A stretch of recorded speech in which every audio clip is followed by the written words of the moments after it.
Depression, how is it different from sadness? Being sad is not similar to being depressed. Situations like death or loss of a loved one, loss of a job, or the ending of any relationship are very hard and difficult for a person to endure and accept. It is very normal for feelings of sadness or grief to develop in response to such situations. And therefore, it becomes very obvious for people to misinterpret and express themselves as depressed during experiencing such losses.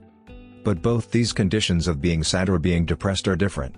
The grieving process is natural and unique to each individual and shares some of the same features of depression. Both grief and depression may involve intense sadness and withdrawal from usual activities. But still they are different from each other in many ways. Feelings.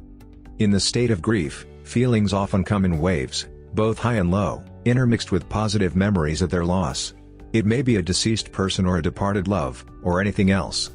In situations of major depression, the mood, interests, and pleasures of a person are decreased consistently for a longer duration of time, at least 2 weeks. Self-esteem.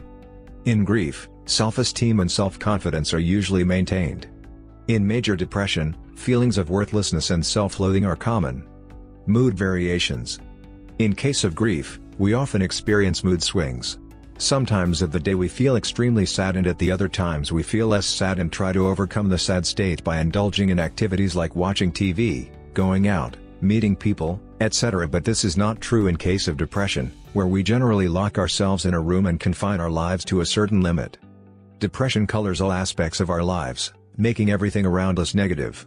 The things around us start losing their importance and worth for a longer duration, thus decreasing our abilities to experience joy, pleasure, excitement, satisfaction, etc. Eating and dietary habits.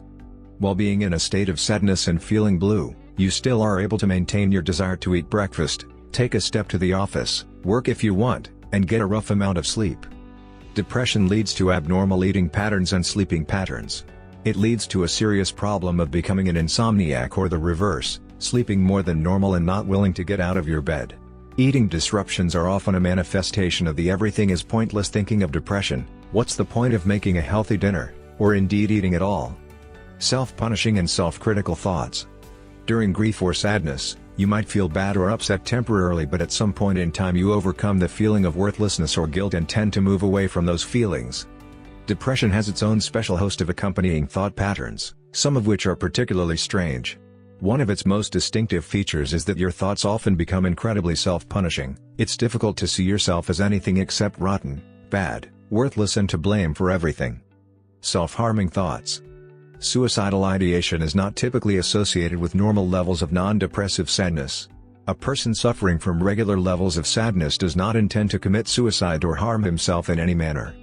Severe depression may sometimes take the self-harming thoughts to one level higher, where they get this notion of death by attempting to suicide. Depression is different from the fluctuations in mood that people experience as a part of normal life. Temporary emotional responses to the challenges of everyday life do not constitute depression. Likewise, even the feeling of grief resulting from the death of someone close is not itself depression if it does not persist. Depression can, however, be related to bereavement. When depression follows a loss, psychologists call it a complicated bereavement.